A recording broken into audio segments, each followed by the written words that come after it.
It often seems like the main priorities of certain figures in Donald Trump's circle are to weaken government functions while also creating new headaches for him. A recent example involves Patel, whose actions appear to have sparked significant pushback, even from within law enforcement circles, and caused more challenges for Trump. We'll break down the details, but first, a quick reminder. If you're enjoying the content, please hit the like button, and don't forget to subscribe to support the channel. Before diving into the unfolding controversy linked to Patel's leadership, let's first look at a pointed critique from Tim Miller. I wanted to rant a little bit more about the absolutely unconscionable firings at the FBI today, as reported by the New York Times. The news, in case you've missed it, is Brian Driscoll, who's known as the Driz internally, or Driz internally.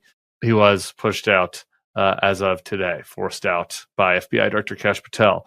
He was forced out alongside Walter Jardina. Mr. Jardina's wife died last month of cancer. Dude's wife died of cancer last month. And you were firing him? Like, because he did his job? You're firing him without eligibility for retirement benefits? And you think that you're the ones that back the blue? This is just nasty stuff. These are the people that we're getting rid of in the government to put in podcasters. Do you feel safer now? Do you feel safer now, America, that a fucking podcaster is the deputy director of the FBI, and experienced people with expertise on China and how the agency runs and how investigations run are being scuttled because Kash Patel is such a small man that he can't have them around? I don't feel safer. And I also don't feel like this is an appropriate way to treat people. Kash Patel's reputation within the FBI started off poorly, and it's only declined since then. Many see him as someone who shows little respect for those working under his leadership. Observers note that he seems more focused on his personal life and social outings than on his official duties.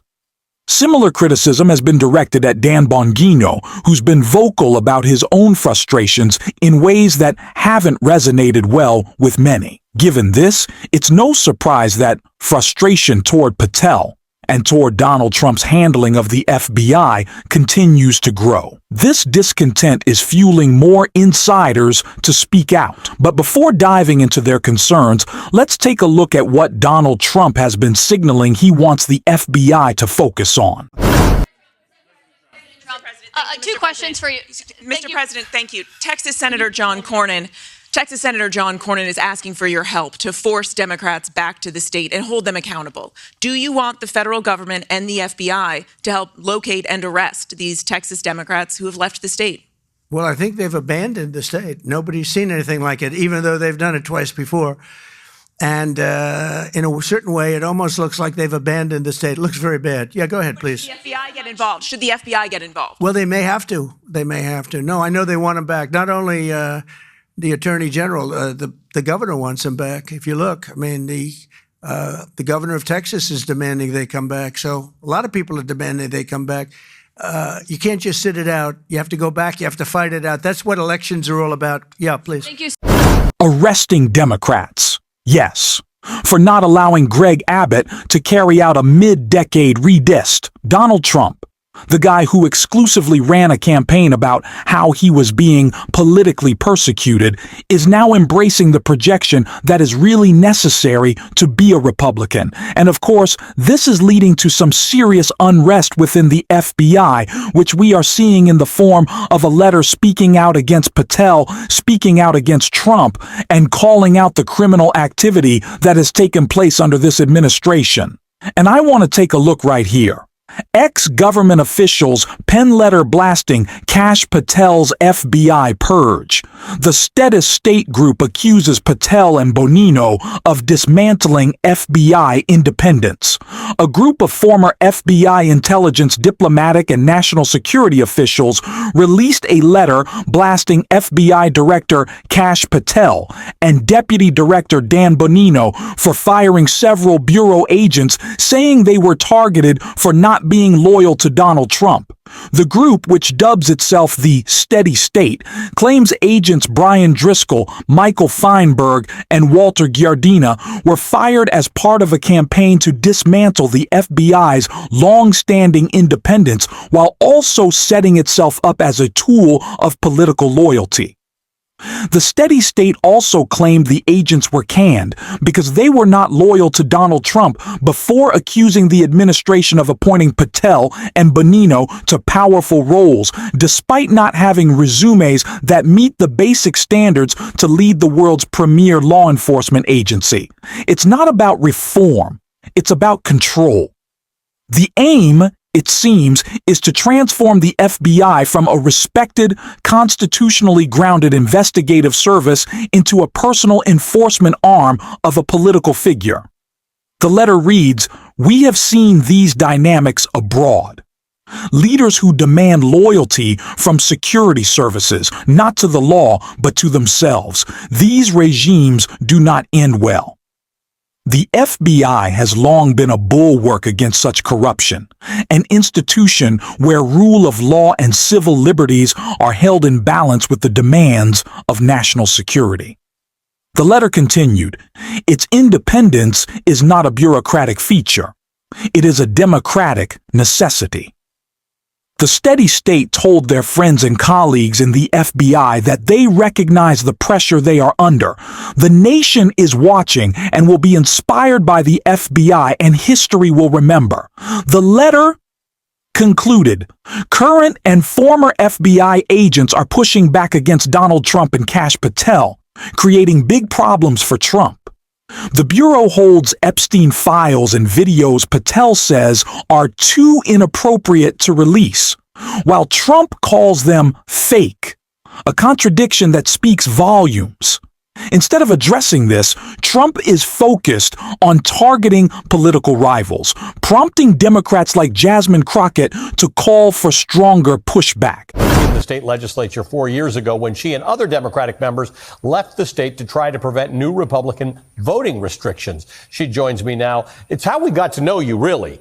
You were Texas state legislator Jasmine Crockett. This is wild. They're not sugarcoating this at all. They're telling you what they're doing and why they're doing it. Oh, I mean, they are trying to sugarcoat it a little bit. You just played a clip of Representative Hunter, and I was there when he was giving those remarks. And when asked by another colleague whether or not they were doing this at the prompting of the Department of Justice, at the prompting of Donald Trump, he said, "I don't know what you're talking about." And they were like, but you do realize that Donald Trump said he wanted 5 seats, and right. This map gives him 5 seats. He's like, I haven't heard that. So I'm just like, what are we doing, right? Like, I mean, seriously, how is it that you haven't heard that? And this is just your magic number that you came up with. Yeah. Coincidentally, the same as Donald Trump's magic number. Talk to me about people across this country, Democrats in particular, who are having a personal and emotional struggle with the idea that they feel like political partisan gerrymandering, obviously racial gerrymandering is supposed to be against the law, but political partisan gerrymandering is a bad thing. And a lot of these states have moved to bipartisan commissions because redistricting does have to happen. Populations change. How do you feel about the struggle that some Democrats are having with this right now? Listen, I think that the struggle is good because it means that you still have a moral compass. Unfortunately, in the government that we are enduring at this moment, there is no morality. There is nothing but lawlessness, and there is nothing but power grabs at the expense of so many innocent people. And if we are going to preserve our democracy in this moment, this is the way that we have to engage in this fight.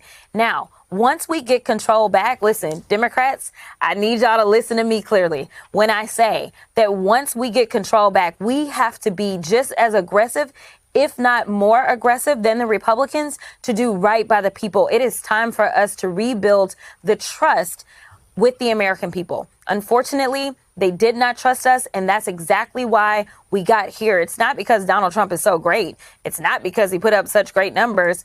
Unfortunately, so many Democrats stayed at home because they just did not believe that we would fight for them. But this is why I'm so proud of my former colleagues from the State House, because Texas Democrats, well, we do everything bigger in Texas, including fight as Democrats. So let's talk about what happens here. And I think this might be why some people across the country are struggling with this. This is not a Texas problem. If Texas creates 5 more House of Representative seats, that's an America thing, right? That could be the distinction. That could be the difference between Republicans keeping hold of Congress in the midterm elections or not. No, it absolutely could be. I mean, think about it this way. Right now, the Democrats should control the House, but we don't. And the only reason we don't control the House isn't because we didn't work hard, isn't because we didn't raise money, isn't because we didn't put up good candidates, but it is because North Carolina, as soon as they ended up with a Republican majority on that Supreme Court, decided to redraw the lines again. And instead of that state being 7-7, which sounds like how that state has historically been voting, instead now the congressional delegation is 10 Republicans and 4 Democrats. They took 3 seats away from us, and those 3 seats would have made the difference in having a Speaker Johnson and a Speaker Jeffries. And, well, one of those is bigger, better, and greater than the other, and I'm sure you know which one that is.